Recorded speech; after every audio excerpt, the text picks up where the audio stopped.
Assalamualaikum warahmatullahi wabarakatuh. Saya Lita Saputri dari Prodi PGSD 1B. Di sini saya akan memenuhi tugas yang diberikan oleh dosen pengampu saya, yaitu Ibu Konita Elvadola, SPD MPD, dengan judul materi penggolongan hewan. Penggolongan hewan terdiri dari 6 kelompok. Yang pertama, penggolongan hewan berdasarkan tempat hidupnya, terdiri dari 3. Yang pertama, hewan air. Hewan yang hidupnya di air, yaitu terdiri dari hewan air tawar, misalnya ikan lele. Selanjutnya, hewan air laut, misalnya kuda laut dan singa laut. Selanjutnya, hewan air payau, misalnya ikan bandeng. Yang kedua, hewan darat. Hewan yang hidupnya di darat, seperti hewan yang hidup di permukaan tanah, misalnya ayam, bebek, sapi, dan kambing. Ada juga hewan yang hidup di dalam tanah, yaitu semut dan cacing. 3. Hewan amfibi. Hewan amfibi, hewan yang hidupnya di 2 habitat, yaitu air dan darat, misalnya katak dan kodok. Yang kedua, penggolongan hewan berdasarkan alat pernafasan terbagi menjadi 5. Yang pertama, bernapas menggunakan insang, misalnya ikan. Yang kedua, bernapas menggunakan paru-paru, misalnya kucing dan kerbau. Yang ketiga, bernapas menggunakan kulit, misalnya lintah. Yang keempat, bernapas menggunakan trakea, misalkan kupu-kupu dan capung. Yang kelima, bernapas menggunakan paru-paru dan kulit, misalnya katak. Yang ketiga, penggolongan hewan berdasarkan jenis makanannya dibagi menjadi 3.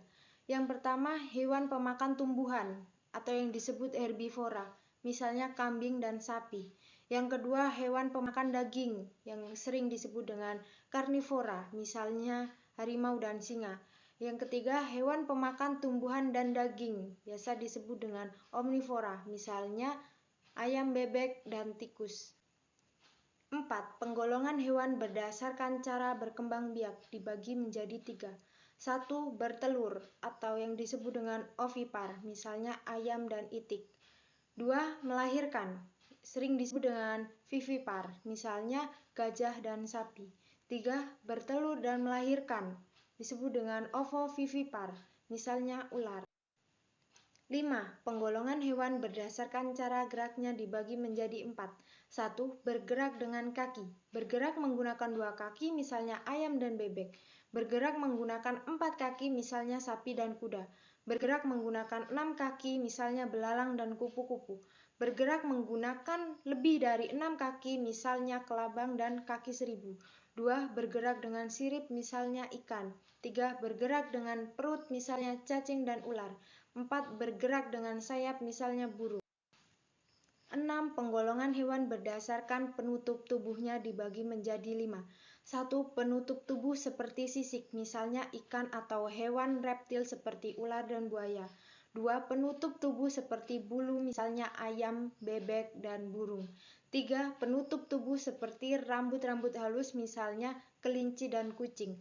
4. Penutup tubuh seperti cangkang, misalnya kerang. 5. Penutup tubuh seperti duri, misalnya landak.